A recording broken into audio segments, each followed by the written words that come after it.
Hello, McDonald's Football Fan TV. This is just a video. Stephen Kenny is announcing his squad on Tuesday at 1 p.m.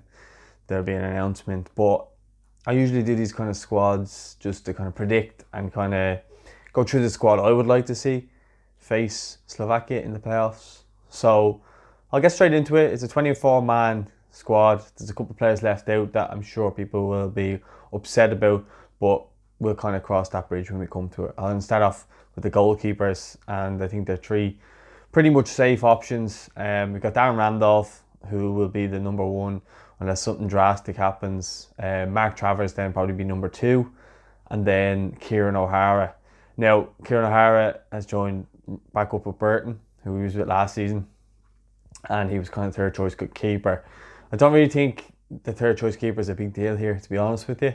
It could easily be Queevy and Kelleher, or it could easily be O'Hara. I wouldn't be too concerned over which one gets pulled into the squad, because ideally they're just going to be there to train, and Kelleher is probably going to be better suited to being the under 21 keeper in this stage.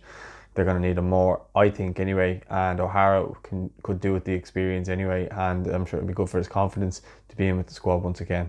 And he was in the last squad, only had to pull out through injury, and Kelleher was brought in, so it would make sense if the three of those were the goalkeepers. And I don't really want to dwell too much on Darren Randolph and Mark Travers, because I think they're two best keepers at the moment, and I don't see anyone else challenge them right now. So that's my pick for goalkeepers. So on to defenders now. So my defenders consist of Shane Duffy, John Egan, Darragh O'Shea, and Kevin Long at Burnley. Now that's four Premier League. Well, I know Duffy's gone to Celtic on loan, but he had been playing Premier League. But I was going to say that was four Premier League centre-backs, but obviously one's in the SPL now on loan. But I mean, Shane Duffy, we know what we're going to get from Shane Duffy, and now the fact that he's playing regular football with Celtic. He won last night away in Riga as well, so he's playing Europa League football. I know it's qualifying rounds at the moment, but it's what he needs. It's games coming thick and fast. I think he's played about 4 games now. I think he scored in 2 of them as well. So he'll be coming in on good form, provided when this video goes out no one gets injured. Fingers crossed that doesn't happen. John Egan then, I think he's our best performing centre-back at the moment. Sheffield United haven't started the brightest in the Premier League, but in saying that, if he can replicate his earlier form only about a month ago, and before that, where he was scoring goals for Sheffield United and almost firing them into Europe, then I believe we have an absolute monster of a centre-back on our hands. I know he's had a couple of bad weeks in the Premier League recently, getting the sending off and stuff like that, which was very, very harsh in my opinion. So there's a good chance that he'll be coming in fresh, because he'll be suspended, unfortunately, but he'll be coming in fresh and no injuries, which could be a good thing. But we'll see. There's still going to be a couple of, maybe a game in between that as well now, so he might feature. So we'll wait and see what happens with there. Kevin Long's back playing Premier League as well with Burnley.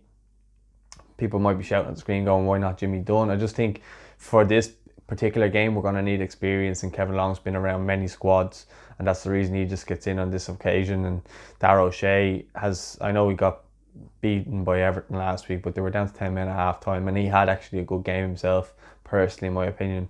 I watched the whole game and I thought he had a really solid game. The scoreline wasn't really reflective of the result in my opinion, and I'm an Everton fan, so I did think Darragh played very well, and he played the week previously as well. So that's 2 Premier League starts. Slaven Bilic obviously trusts him. He's playing at the highest level, so I think he's level-headed enough as well to come into the squad, and he was in the last squad as well.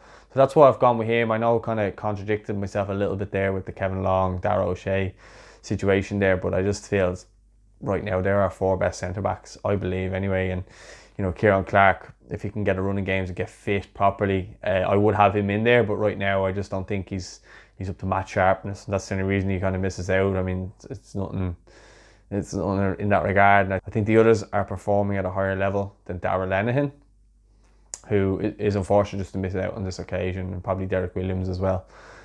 And then the fullbacks. So I've gone with James Coleman, our captain, and Matt Doherty, Enda Stevens, and Ryan Manning. And that's my 4 fullbacks on this occasion, just because Robbie Brady's probably going to miss out with an injury. I think, I could be wrong, But if Robbie Brady's going to be out through injury, this is what the squad I've gone with. If Robbie Brady's obviously fit, I would definitely have Robbie Brady in there because he can cover a number of different positions. You know, full back, midfield, winger.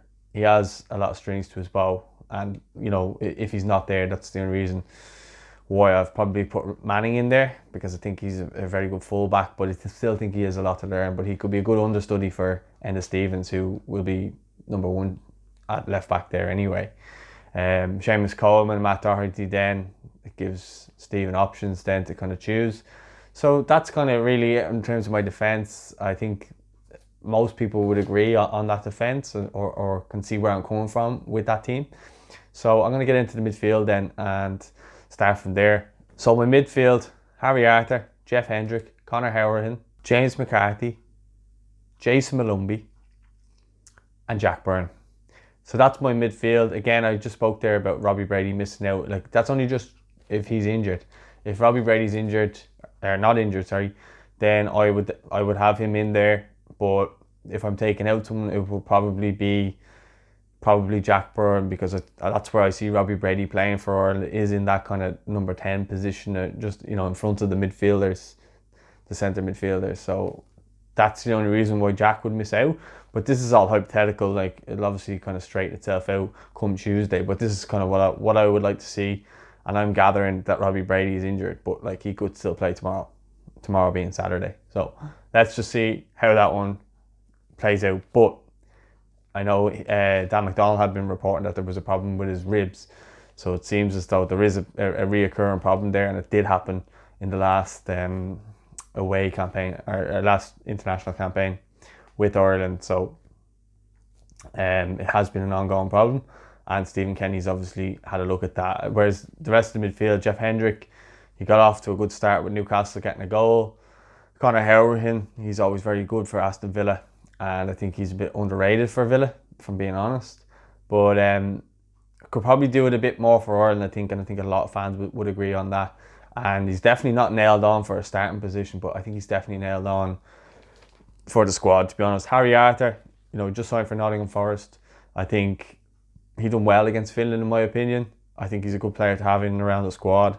And what I like about him is he brings not only experience and he's good on the ball, but as well as that, he gets involved in terms of, he gets involved with the ref. He's always talking on the pitch. I was at the game at the Aviva, and he was the loudest player on the pitch, and he was just talking.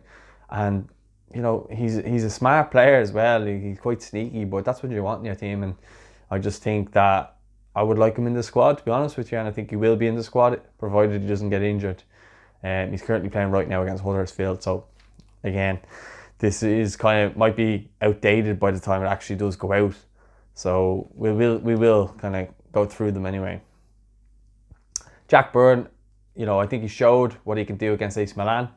I thought he done really, really well against AC Milan, and seems to be back in form. And the other night, he got like 3 assists and a goal or something ridiculous like that. 2 corners, 2 goals for the centre-backs, Pico, Lopez and Lee Grace.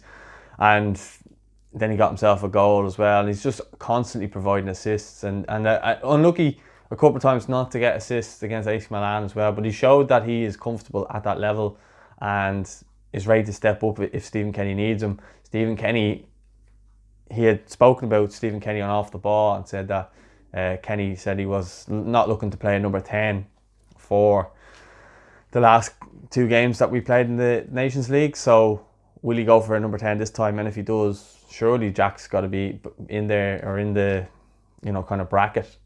I would think so, unless you maybe put someone like Alan Brown in there, who I actually haven't put in the squad, just purely because I don't see what he brings to the team a bit any more than those players that I've picked. Jason Malumbi, I know he's gone through a bit of a hard time, but I predict that he'll be on loan with Millwall by the time everything kind of settles down by Tuesday, and he'll be first choice in there with Millwall in midfield, in there with Troy.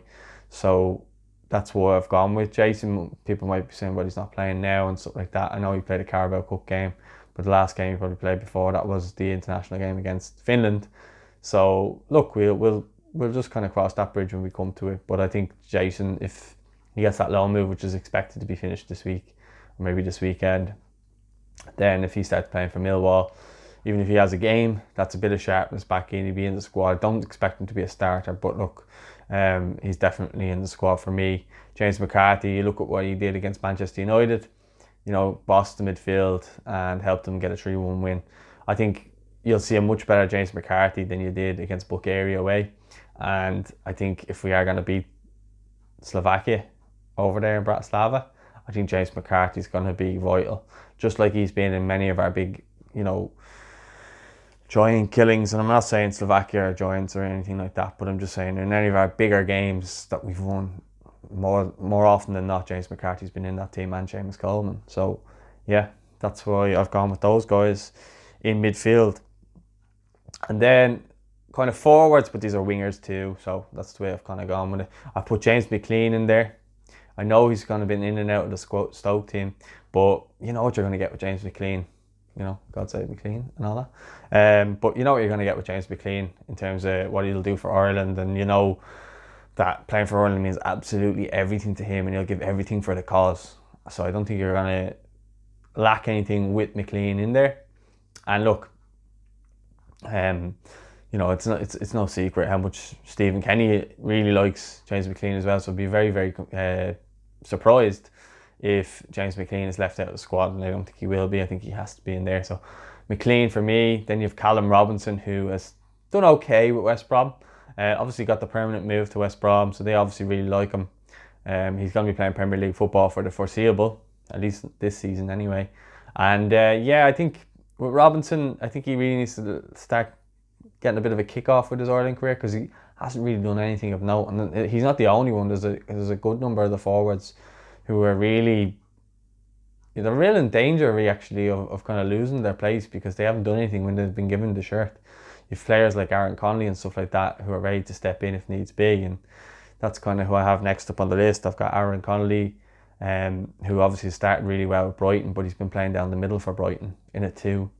And it would be interesting to see if Stephen will go with a 2 up top, and that might be with Adam Ida, who again I have on this list, David McGoldrick, who I have on this list, and Shane Long, who I have on this list as well.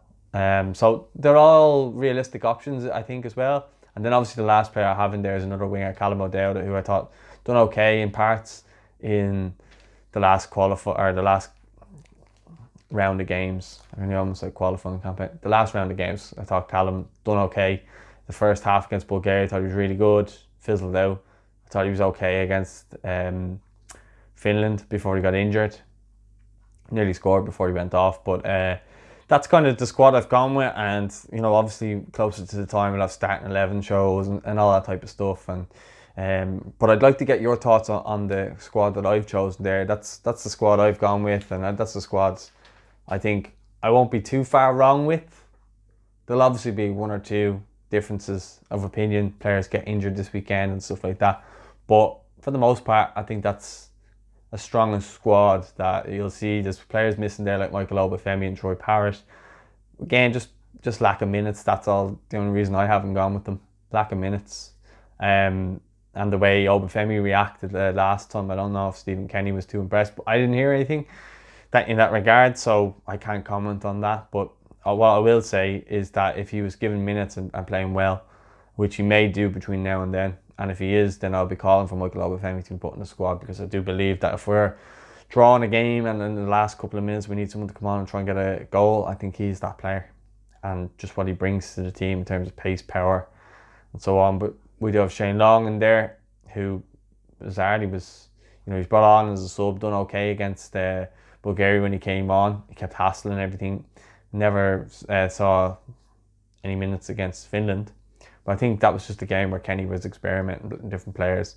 So it'll be interesting to see. Let us know your thoughts in the comments. If you want to buy one of these God Save McLean t-shirts, check out our shop. Link is in the description. Don't forget to like this video. Don't forget to drop a subscribe as well. And as always, I'll speak to you soon. Thanks for watching, okay?